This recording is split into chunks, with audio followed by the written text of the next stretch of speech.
Esta emisora tiene el alto agrado de presentar Salud desde el alma. Un encuentro espiritual con los consejos más valiosos para tener una mejor calidad de vida. Salud desde el alma. Dirección de Gonzalo Arcos y Eufemia Guamán. Bienvenidos. Por eso yo te quiero.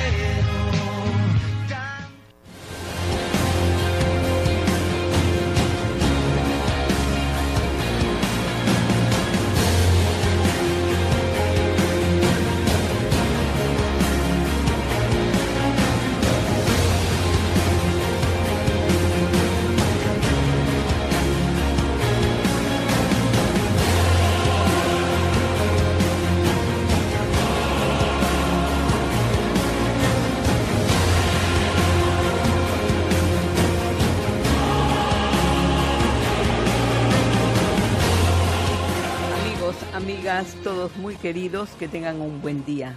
Espero realmente que sea favorable en todos los aspectos. Y bueno, sabemos ya que ese bienestar depende de cada uno de nosotros, que nadie puede darnos bienestar, nadie puede hacernos felices, nadie puede darnos paz. Entonces cada uno de nosotros debemos procurar reanimarnos, reentusiasmarnos. Y para ello, según se me ocurre en este momento, las mejores medicinas con las que contamos son el amor y el humor. Y coinciden, ¿no? Humor y amor. El buen humor, reírnos de lo que nos sucede, reírnos de lo que nos pasa. Ojo, reírnos por y de nosotros, no reírnos de los demás. Hay que tener bien claro esto. El humor debe ser para eliminar el temor, la culpa, el miedo. Y justamente había visto un video, una grabación en YouTube de Alejandro Jodorowsky, cómo él dirigiendo a una multitud, porque el hombre cuando se presenta en un escenario son 500 o 1000 o más personas que lo buscan, debido a esa intensidad con que habla y a esa claridad con que él transmite su conocimiento, su experiencia. Un hombre de más de 80, me parece que está por los 80 años, un hombre que demuestra vitalidad, energía y mucha experiencia en su propia vida. En uno de sus tantos videos que tiene en YouTube, habla en el momento en que está dirigiéndose a un público numeroso y que los tiene acostados en el piso. Comienza a decir, ¿quieren liberarse? Pues vamos a hacerlo. Y entonces dice, la clave está primero en relajarse, centrarse, tranquilizarse, soltar aquellas preocupaciones normales que en el día, en el transcurso de las horas, vamos generando, porque todos tenemos algún trabajo, alguna dificultad. Entonces dice, pero las vamos a soltar. Y lo más extraño es que él comienza a dirigir a la gente, luego que las ha relajado, a decirles que por favor comiencen a soltar como es debido, con una risa fuerte. Por ejemplo, en el caso de que se me perdió la billetera, ja, ja, ja, ja. Me estafaron antes, a reírse con gusto, o tuve un dolor anoche y otra risa. O sea, tratar de reírnos de nosotros mismos. Si no hacemos esto, comenzamos a angustiarnos más y más. Y ustedes saben que mientras más angustia tenemos, esta va a crecer y nos va a confundir, nos va a alejar de lo que realmente queremos. Bien, entonces el humor y el amor, las mejores medicinas que contamos nosotros los seres humanos. Comencemos a aplicarlo, veámosle y pongámosle humor aún en esas situaciones críticas. Continuaremos analizando qué podemos hacer cuando desde pequeños hemos tenido el problema de que nuestros padres, por desconocimiento, por ignorancia, no saben cómo orientarnos, cómo educarnos, cómo hacer que nuestra vida de adultos sea más tranquila, más, digamos, eficaz en todos los aspectos. Y siguiendo lo que hemos hablado sobre la agresividad, la timidez, la vulnerabilidad, la tiranía, Vamos a hablar ahora otro episodio que dice, si los niños viven en un ambiente de vergüenza, aprenden a sentirse culpables. Y no es nada bueno que un niño se sienta culpable por todo, aún porque mamá llora, aún porque papá grita, aún porque no hay comida. Muchos niños pueden llegar a esos extremos. Entonces vamos a ver qué es lo que tenemos que hacer los padres de familia para que no suceda esto. Porque lo primero es reconocer que la vergüenza va acompañada con la culpa, casi siempre van juntas y son emociones que se van haciendo conscientes a partir de los 2 años. Antes de los 2 años el niño no conoce la vergüenza, no es consciente de que ha hecho algo mal. Tranquilamente lo hace de manera espontánea y por eso decimos la inocencia de un niño. Y generalmente somos los adultos quienes despertamos el sentimiento de culpa y vergüenza en los pequeños cuando no sabemos manejar ni orientar bien la educación de un niño. Entonces ya sabemos que es a partir de los 2 años que aparece la timidez, la culpabilidad y la vergüenza. El niño empieza a ser consciente de que los demás están como controlando y evaluando sus acciones y que pueden darse cuenta de sus errores e incluso reírse de él, porque ahí es mayor el problema. Cuando el niño comete un error y papá y mamá o algún adulto se ríe y se burla, complica aún más. Y después de eso puede venir hasta un castigo. Un castigo simplemente porque el niño en su curiosidad, en su espontaneidad, en su inocencia, está haciendo las cosas sin siquiera ser consciente de que eso no es apropiado. Y generalmente los adultos tenemos la costumbre de decir esto es malo, esto es bueno. Cuando vamos entendiendo en la actualidad, a medida que se va estudiando más la psicología humana, el estudio del alma humana, entendemos que las cosas son simplemente ni buenas ni malas y que algunas de las acciones que hacemos puede repercutir negativamente en nosotros mismos o en otros y que no conviene hacerlas, y que hay acciones que son excelentes, maravillosas y que nos ayudan a nosotros y a los demás. Eso es lo que hay que ir sembrando, que todo en la vida tiene sus consecuencias y a los niños desde muy pequeños hay que orientarles en ese sentido sin hacerles sentirse culpables o avergonzados. El problema está allí, o sea, se necesita conocimiento, se necesita preparación. Ya sabemos que a los 3, 4 años de edad los niños dan mucha importancia a la opinión de los demás y entre esos pues están principalmente sus padres. O situaciones también nuevas, por ejemplo, un niño que se encuentra en una casa ajena o entrando a un cine o cualquier lugar desconocido, pues va a sentirse tan extraño y sin saber qué hacer, cómo actuar. Y como no sabe si esos lugares son seguros o no, puede y de hecho se va a sentir muy incómoda, muy incómodo. Y ahí es cuando a veces papá o mamá dicen, no seas tonto, no seas bobo, saluda, esto no hay peligro, siéntete seguro. Pero no es así. El niño no conoce y siente. Si un adulto cuando va a un lugar desconocido donde no hay personas amigas o conocidas simplemente, se siente incómodo. No se diga a un niño pequeño que todavía no ha experimentado absolutamente nada. Entonces hay que preparar al niño, hablarle con toda paciencia y tranquilidad. Vamos a ir a un lugar determinado, ahí tal vez tú no conozcas a nadie, pero esto tiene tales características, hay tales cosas, así es que tranquilo porque vas a estar con papá o vas a estar con mamá o vas a ir con una persona que te va a ayudar. Así es como debemos manejar la situación, porque de hecho hay que proporcionar seguridad, porque el niño puede sentirse muy incómodo. Y entonces, al tratar de enfrentarse a esas situaciones complicadas, va a aflorar, de hecho, los primeros signos de retraimiento o timidez. cuando hay mucha vergüenza, el niño comienza a retraerse y va a querer esconderse y se vuelve tímido. ¿Qué es entonces? ¿Qué es lo que esconde la timidez en los niños? ¿Por qué se vuelven tímidos? Ahí es donde tenemos que poner atención.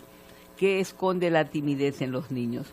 En circunstancias, pues, por ejemplo, de un cumpleaños, todos los primitos, los hermanitos, el niño puede negarse a aceptar una felicitación que le hace alguna otra persona, porque le da vergüenza.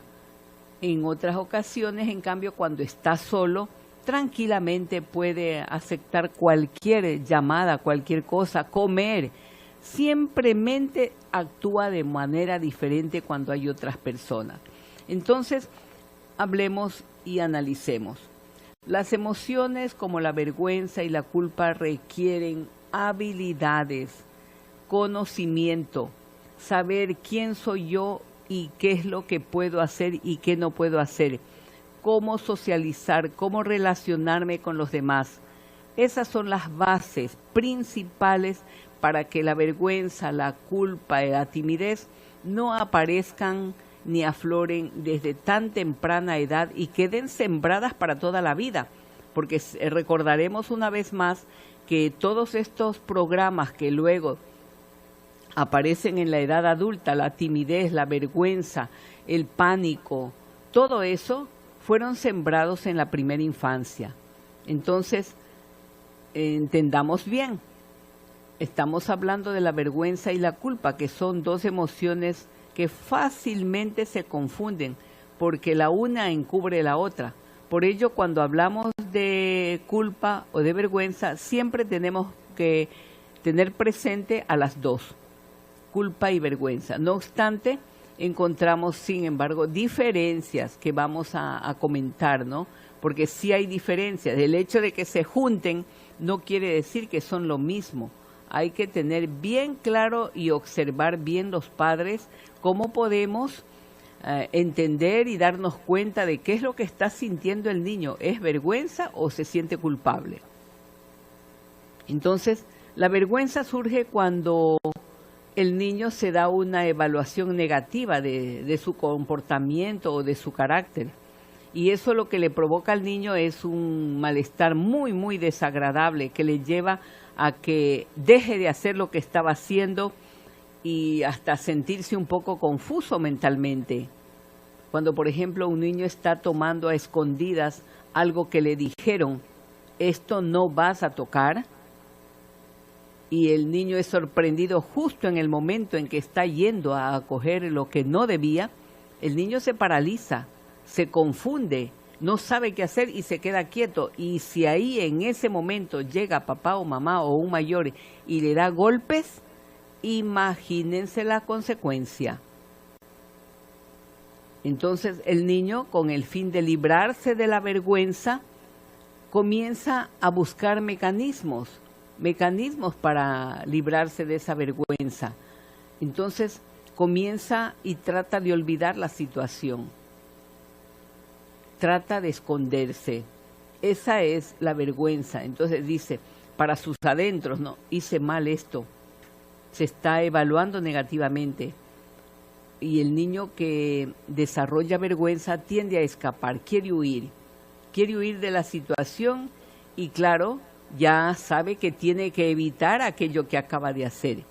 Entonces, los primeros signos que un niño muestra que siente vergüenza son una sonrisita ahí forzada y al mismo tiempo trata de evitar la mirada, no quiere mirar al adulto, trata de esconderse, se encoge de hombros, pone su cabecita baja o se esconde detrás de la mamá, si es el papá el que le está acusando, siempre trata de esconderse.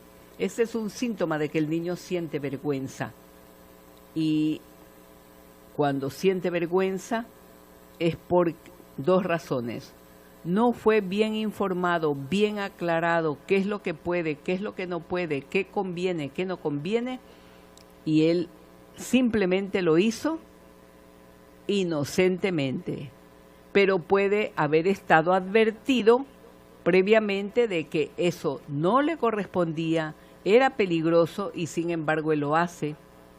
Entonces son dos situaciones muy distintas y en forma distinta tiene que actuar el adulto en ese momento, porque no es lo mismo que el niño desobedezca a una advertencia a que el niño inocentemente haga lo que está haciendo.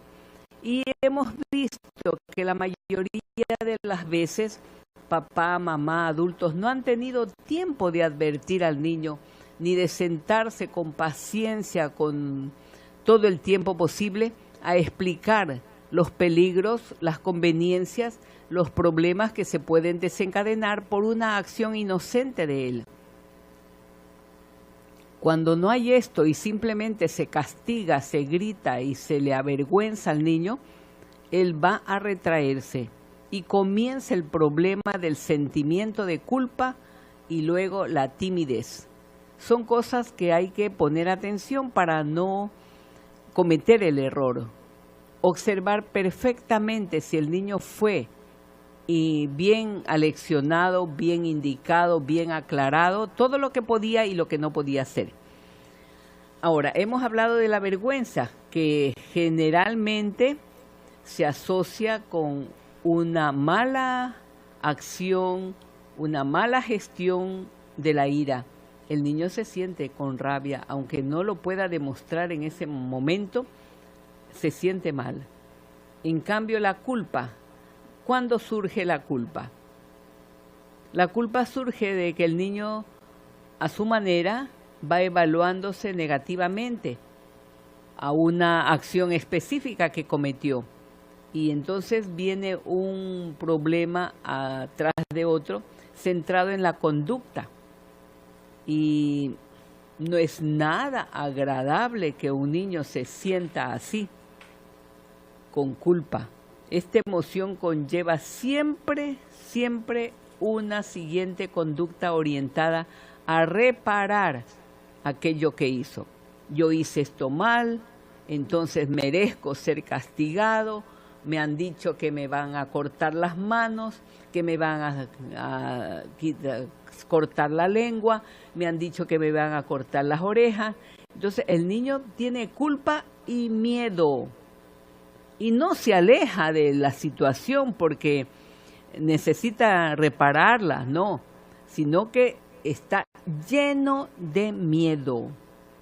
Y en esos casos necesita pedir perdón y solucionarla, aunque en cierto momento puede huir para evitar el castigo. El niño puede retirarse porque dice, no, me van a castigar, me dijeron que me iban a cortar la lengua. Entonces, un niño muestra sentimiento de culpa cuando presenta intentos de reparar lo que ha hecho mal. Por ejemplo, cuando golpeó a un niño, si el niño está bien orientado, él trata de reparar y pedir perdón, pedir disculpas por lo que hizo. Entonces, tener mucha atención, amigos. Siempre tenemos que poner atención cómo reacciona el niño. Entonces, hay que enseñar que la culpa siempre va asociada con un malestar profundo en el niño, que puede desarrollar hasta ira, una ira tremenda por no haber podido hacer lo que le correspondía hacer. Se siente muy mal. Y entonces, ¿qué es lo que hay que hacer en esos casos? Realmente no se sabe qué efectos produce la culpa. En realidad no se puede un niño pequeño, pero si se reconoce que está asociada a la vergüenza, es más dañina. Culpa y vergüenza hacen que el niño se retraiga mucho más. Y entonces los expertos dicen que esa asociación entre experimentar vergüenza y culpa los hace muy vulnerables, muy propensos a desarrollar problemas psicológicos. Entonces, nada apropiado, papás, mamás que me escuchan, no les hagan sentir culpables y avergonzados a sus hijos. Aprendan a conversar con ellos y a explicar por qué aquella acción no era la conveniente, pero no porque era mala, Simplemente hay que decirles, esto no te conviene porque puede provocar esto y lo otro a su nivel, de acuerdo a la edad que tiene el niño. Porque no vamos a explicarle como le explicaríamos a un joven de 15 años, de 18 años. Es muy diferente cómo nosotros podemos y debemos actuar en esos casos, porque no va a ser igual. Y aunque la vergüenza también cumple una función importante de adaptación, como sucede con todas las emociones, cuando excede, cuando es muy marcada la vergüenza, entonces puede resultar perjudicial. Bien, amigos, hacemos una pequeña pausa para continuar luego con su programa Salud desde el Alma. Con ustedes continuando el programa Salud desde el Alma y comentando aquí lo importante que es la preparación que como padres debemos tener todos los seres humanos, de modo que no cometamos errores en la formación de nuestros hijos en muchos aspectos. Y estamos hoy enfocando principalmente la vergüenza, la culpabilidad, la timidez. No entendemos por qué. A veces un niño es tan tímido que ni siquiera quiere saludar a unos niños pequeños también. A veces primos, a veces amigos, se sienten mal y se esconden detrás de papá, detrás de mamá. Entonces, para un adulto que no está a cargo del cuidado de ese niño, le parece una actitud absurda, una actitud rara, pero para papá y para mamá es cada vez más preocupante y ya no saben qué hacer para ayudar a sus hijos a superar esa timidez. Y sabemos que antes se le daba la razón, digamos, ¿no? O se confundía. Ay, no, el niño es tímido, es introvertido, es su temperamento nada más. Y con eso nos quedábamos tranquilos, pero ya sabemos que no es así. Cuando hay un comportamiento de esta naturaleza como la timidez, siempre hay circunstancias propicias que han dado lugar a esto. Y bien es cierto, no es necesario preocuparse ni alarmarse tanto, pero sí hay que prestar atención, mucha atención al niño y darle seguridad para evitar problemas cuando él sea un adulto. Porque en el futuro, si no se comienza a arreglar y solucionar esto desde pequeño y decir, no es que el niño es introvertido, el niño es muy miedoso, no es cuestión de quedarse así, hay que averiguar qué es lo que presenta el niño, porque estos problemas surgen cuando el niño empieza a presentar también dificultad para relacionarse con los adultos, con los niños, con cualquier persona. No saben qué hacer, no saben saludar, no saben presentarse y más bien huye de todo desconocido. Cualquier persona, puede ser la abuela, puede ser el primo, puede ser quien sea, y huye. Y prácticamente se esconde al lado de la persona que es conocida, papá, mamá o alguien muy cerca de su propia familiaridad. Entonces, tomemos en cuenta esto, ¿qué hay que hacer? Muchos padres no prestan atención y simplemente dicen, ya se le pasará, ya cuando crezca va a cambiar. Pero esa frase que la escuchamos muy a menudo no va a solucionar nada. Más bien causa a la larga un mayor problema, porque de esa manera nada va a solucionar. Y es que esa creencia popular tiene un fundamento. Los padres más bien deben tener en cuenta que a medida que el niño, un muchacho, aprende a relacionarse mejor y este tipo de sentimientos van haciéndose más y más intensos, la situación va a ser mejor cuando el niño aprenda a sobreponerse, pero para ello requiere la ayuda y a veces la ayuda de un profesional. No se le va a pasar así solo.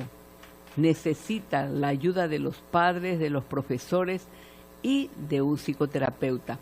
Ahora, si se mantienen estas actitudes o se intensifican al crecer el niño, esto va siendo más el niño va siendo más consciente de lo que se pierde por no hacer lo que él en el fondo le gustaría hacer, como por ejemplo jugar rápidamente con sus amigos, con su familia, ir a un cumpleaños, jugar con niños que no conoce y levantar la mano en clase porque sabe la respuesta, pero le da miedo.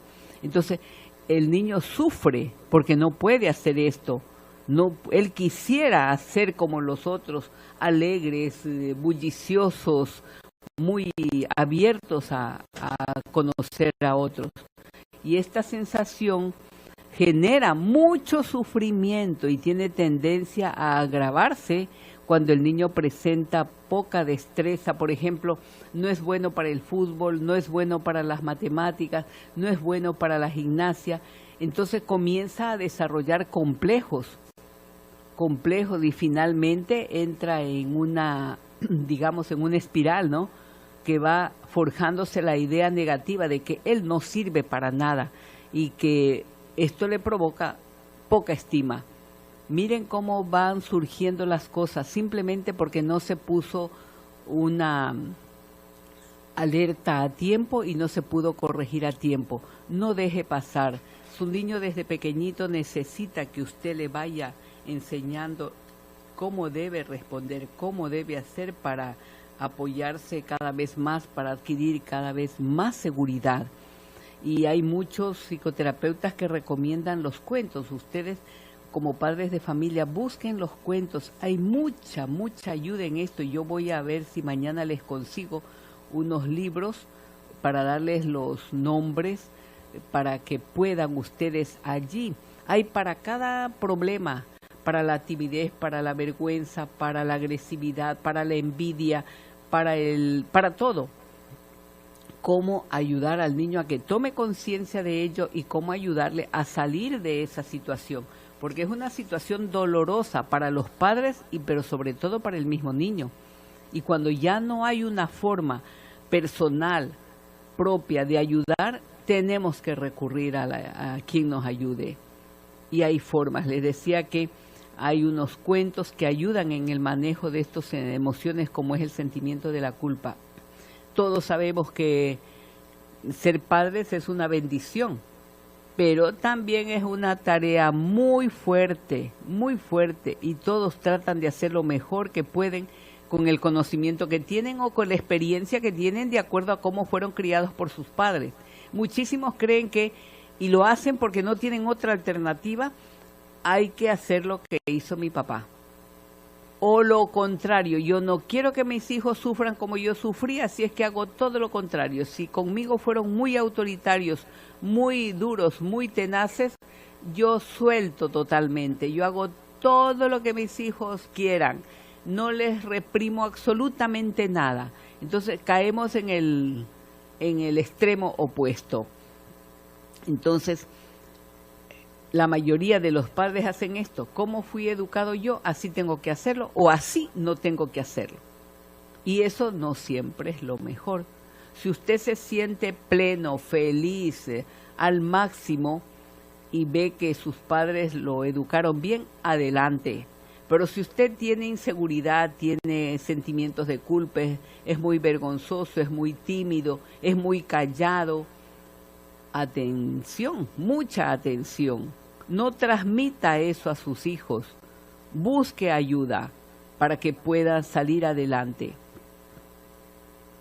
Porque como muchos dicen, no, es que yo no tengo problemas. Yo también era así de pequeño y ahora ya no tengo problemas.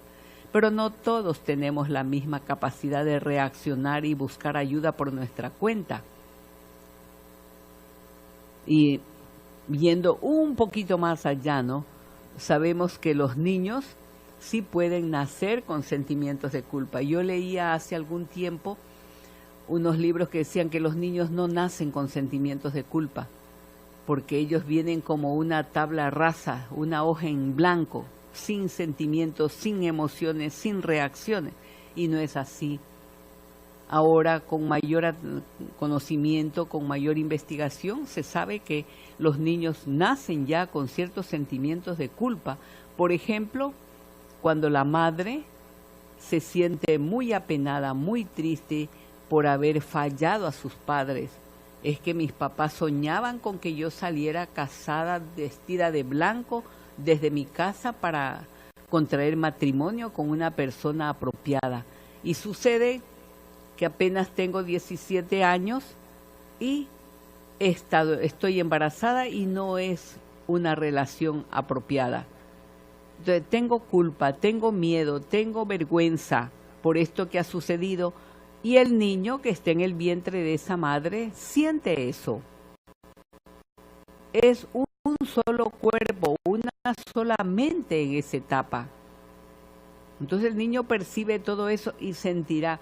Y si a eso agregamos, escuchen amigos, si a eso agregamos que la madre en un momento dado, cuando ya el niño ha nacido o cuando está en el vientre mismo, se lo dice: por tu culpa no pude terminar mis estudios, por tu culpa tuve que atarme a tu padre, un sinvergüenza, un tal y cual, por tu culpa no pude realizarme como profesional, y un montón de cosas más que algunas mujeres inconscientemente y sin fundamento le lanzan al niño, sin darse cuenta el daño tremendo que le están ocasionando.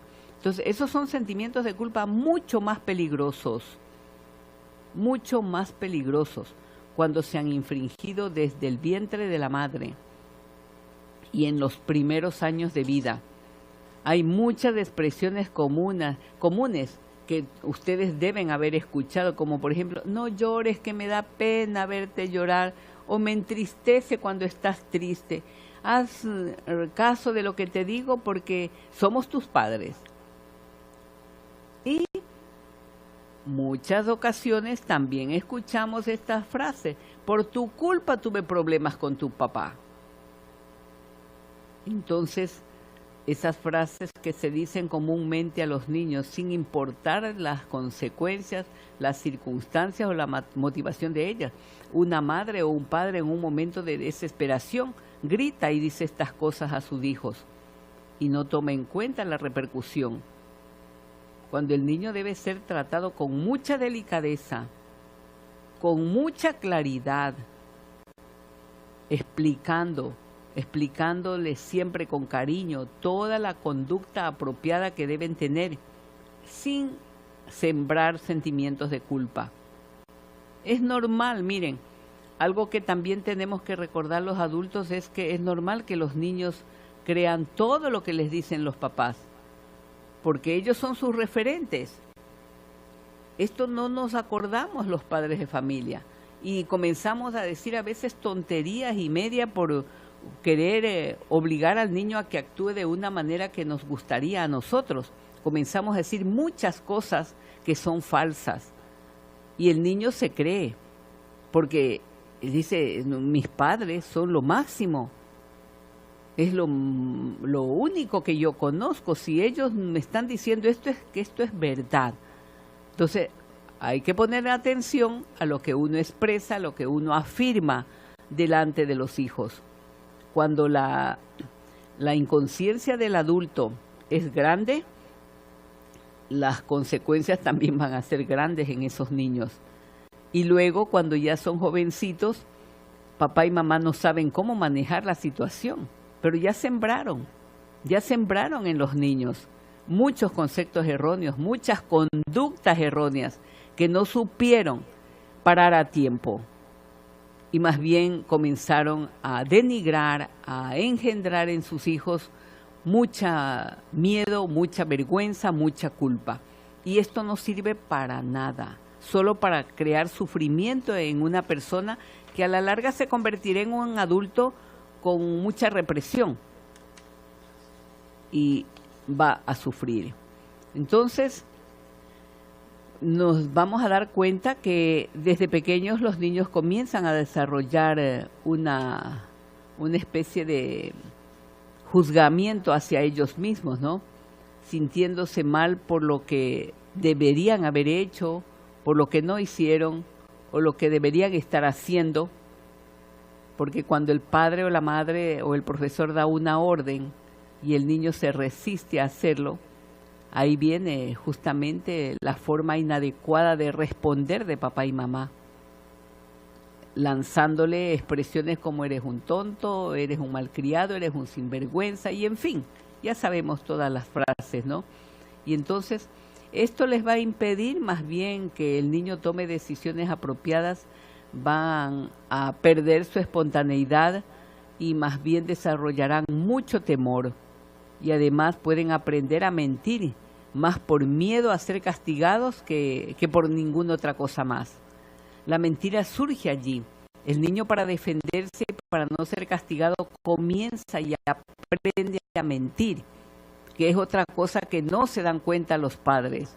Recuerdo tanto el caso de una señora que decía, no, mi hija nunca miente, mi hija todo me cuenta, absolutamente todo, ella no me guarda ningún secreto. Y esa niña a los 16 años estaba embarazada. Y la madre, cuando la llevó a la consulta, decía, no me explico cómo pudo suceder esto. Si esta niña nunca salía con nadie más, de la casa al colegio, del colegio a la casa, y todo me contaba. Es que ella le obligaba a la niña a que le cuente todo. No se había ganado la confianza de la mamá, sino que la madre había obligado. Entonces la niña, lógico, según las amigas y según las mamás de las amigas, era una niña muy mentirosa para evitarse el castigo que le podrían dar en casa. Y eso es lo que muchos padres no se dan cuenta.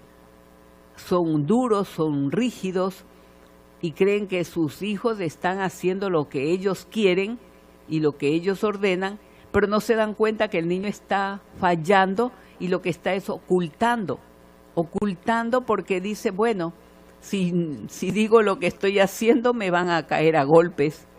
Entonces comienza a mentir y la mentira se convierte en el mejor recurso que tienen para hacer lo que se les antoja a los jovencitos. Y desde pequeñitos, por eso mucha atención a los padres de familia, observar la conducta del niño. Se da cuenta o cuando un niño está mintiendo.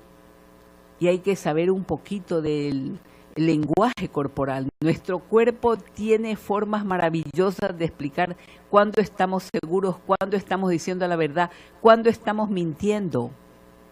Por eso al niño, cuando se le da una orden y cuando se habla con él, hay que mirarlo a los ojos y decirle, mírame cuando te estoy hablando. Porque uno se da perfecta cuenta cuando el niño quiere ocultar algo porque mira para otro lado, agacha la cabeza. Pero el adulto tiene que ser inteligente y conocer esto para no dejarse engañar por un pequeño. Hoy día los niños son mucho más inteligentes que antes. Saben manipular muchísimo. Y si papá y mamá no están preparados, imagínense lo que les espera. Así que mucha atención, repito, mucha atención en el aprendizaje que debemos tener los adultos para orientar como es debido a los pequeños. Nuevamente hacemos una pausa, amigos y amigas, para volver al tercer segmento que está más orientado hacia la salud. Volvemos. Siempre te...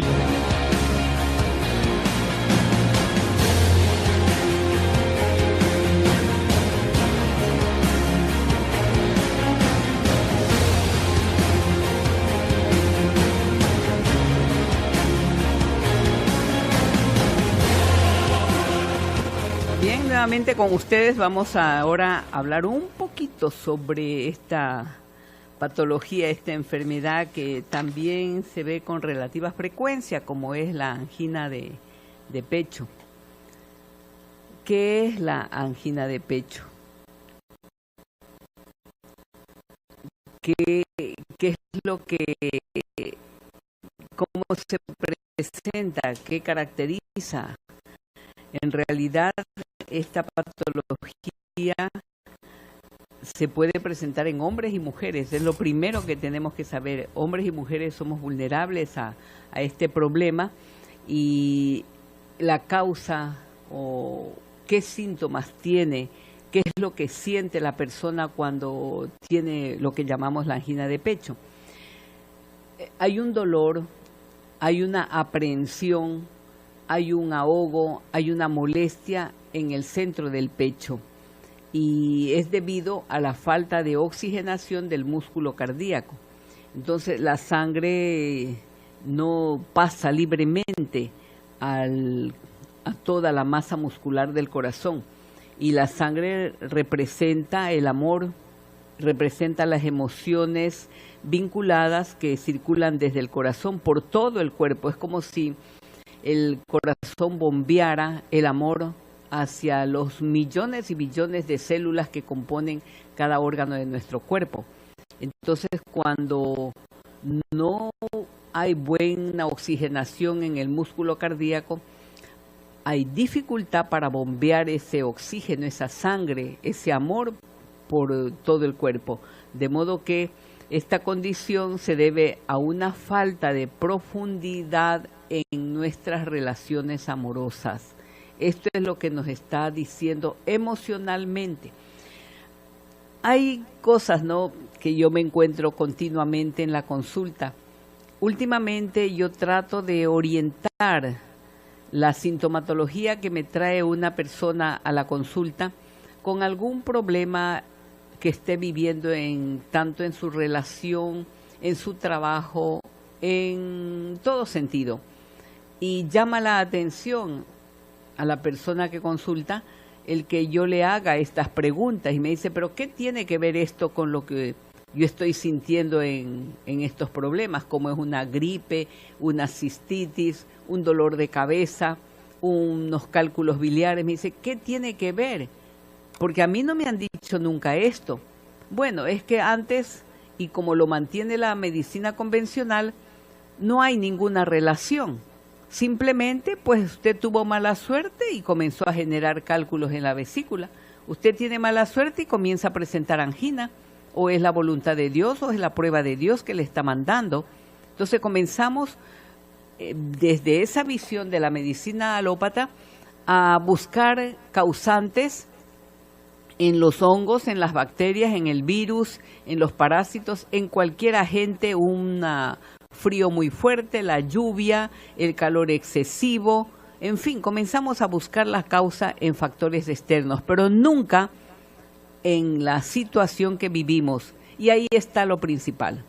Entonces la persona que comienza a tener angina de pecho está reclamando amor, se siente que no es amada, y como no es amada y como no recibió amor ni desde la infancia, no sabe cómo darlo.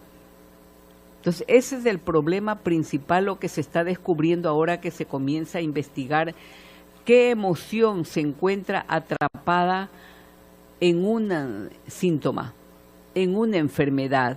Entonces muchos atribuyen a una, digamos, a una creencia en la debilidad, es decir, en que no somos capaces de amar nada más, que no sabemos amar como es debido, o a la creencia de que no somos merecedores de amor. Entonces, si nos quedamos solamente allí, no vamos a conseguir un alivio. Hay que hacer el esfuerzo, el trabajo, la preparación, la descodificación, digamos, porque a la larga este problema va a repetirse una y otra vez y puede llegar al paro cardíaco, a fallar el corazón. Entonces tenemos que aprender primero a amarnos a nosotros mismos para que podamos amar a los demás. Cuando la gente dice, bueno, ¿y cómo aprendo? ¿Cómo aprendo? La verdad que no es tan sencillo cuando no se ha recibido amor, pero la clave está en aceptarse como uno es. Es que soy muy bajito y me da vergüenza. Que soy muy gordito, o que soy muy flaquito, o que tengo este problema, o que soy muy tímido. O sea, primero aceptarnos. La clave, eso es el amor. Se dicen muchas cosas bonitas sobre el amor, pero la única que representa realmente con mayor claridad lo que es el amor es la aceptación incondicional de todo lo que vivimos, de todo lo que somos, de todo lo que la vida nos trae, porque somos los únicos que hemos causado, digamos, esa situación. Al principio, los primeros años será inconsciente, pero si no hacemos nada por mejorar nuestra vida, toda la vida cargaremos el problema del dolor por no saber amar o por no haber recibido amor. porque muchas personas, muchas tendrán conflictos de no saber amar, porque nunca recibieron amor. Pero si se quedan anclados en este dolor, en esta situación, diciendo es que mi vida fue muy dolorosa, mi vida fue muy triste, entonces no podrán salir adelante. Una vez que se dan cuenta que su vida adulta es una consecuencia de la tristeza o la dureza con que vivieron su infancia, una vez que se dan cuenta tienen que plantar allí y decir, bueno, esto me tocó vivir a mí, esto me va a servir de experiencia y desde este momento yo me dedico a sanar mi vida, voy a buscar ayuda. Hay tantos libros para el desarrollo personal, hay muchos libros para aprender la inteligencia emocional. ¿Dónde está el punto? ¿Cómo puedo yo salir adelante? Pero no en encerrarme en que es que mi niñez fue dura, es que fui violada, es que fui abandonada, es que mis padres me regalaron. Y vivimos con eso. Todos esos casos yo los veo en la consulta y la gente sufre muchísimo. Pero asimismo veo personas que han sabido superarse, han salido adelante. Y otras que se quedan ancladas, lamentándose por su sufrimiento. Entonces, de pequeño tú no podías hacer nada, te faltaban todos los recursos, pero a medida que vas creciendo ya pudiste salir adelante, comenzar a amarte a ti mismo, aceptarte, aceptar todo el sufrimiento que tuviste y dejarlo atrás, no seguir cargándolo. Porque cargándolo no resuelves nada, simplemente vas a tener más peso que llevar y eso te dificulta vivir con libertad. Y junto con la aceptación viene el perdón, pero mucha gente no entiende lo que es el perdón. Y no es tan difícil, amigos, solo que hay que dar ese salto. No es que tengo que ir a hablar con la persona a pedirle perdón o a que me perdone, no. Es aceptar, ya viví esa situación y punto. ¿Qué he aprendido de aquello? Entonces, siempre estará de por medio la aceptación humilde de aquello que tuve que vivir, no la resignación. Yo siempre aclaro esta parte. Resignarse es aceptar algo con rabia, con rencor, con resentimiento. En cambio, la aceptación humilde es decir, bueno, esto lo viví, ¿y qué? No me voy a seguir amargando por esto. ¿Hasta cuándo? Si no lo puedo resolver, no sigo lamentándome. Tendré que pasar por este problema doloroso, pues lo voy a pasar. Me va a doler mucho, pues no queda otra. Pero si puedo evitarlo, lo hago. Como siempre hay ese dicho, ¿no? El problema, si tiene solución, ¿por qué me amargo? Y si no tiene solución, ¿por qué me amargo? Tenga o no tenga solución, debo seguir adelante. Habrá momentos en que pasaremos situaciones muy duras y no nos quedará otro remedio que superarlo. O quedarnos allí hundidos sin poder movernos, sin poder hacer nada. Entonces, reflexionemos un poco. Una persona que fue a la consulta justamente me decía, tengo un dolor en el pecho con mucha frecuencia, pero el cardiólogo me dice que no hay problema, que solamente es cuestión de que por momentos mi corazón no circula bien el oxígeno y por eso es el dolor. Pero hay que tomar en cuenta otras cosas, amiga. Y eso es lo que le dije a ella, ¿no? Comience a aceptar su sufrimiento. Me contó que había sufrido mucho de pequeña y hoy en su matrimonio igual, porque el problema se arrastra, ¿no? Y tuvimos problemas en la infancia y seguimos atrayendo personas que nos hacen sufrir, porque no entendemos dónde está el problema. Hay que buscar ayuda. En la actualidad la psicoterapia nos da una puerta maravillosa para donde podemos entrar y buscar ayuda. El Reiki, la sanación pránica, la biodescodificación, bioneuroemoción, bioneurosanación, en fin, hay muchas orientaciones que nos ayudan a buscar y encontrar alivio. Pero sobre todo la primera es comenzar a amarnos y aceptarnos tal como somos. Con lo que tengamos que vivir, adelante. Es la mejor forma. Como decía Jodorowsky, ¿no? Me han robado, me suelto en risa.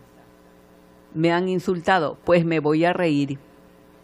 Y de esa forma libero la rabia, libero el dolor, libero el insulto. No me quedo atrapada. Ay, que me han hecho daño. Ay, que me han robado. Y lo voy contando a todo el mundo para que se compadezca. No, amigos.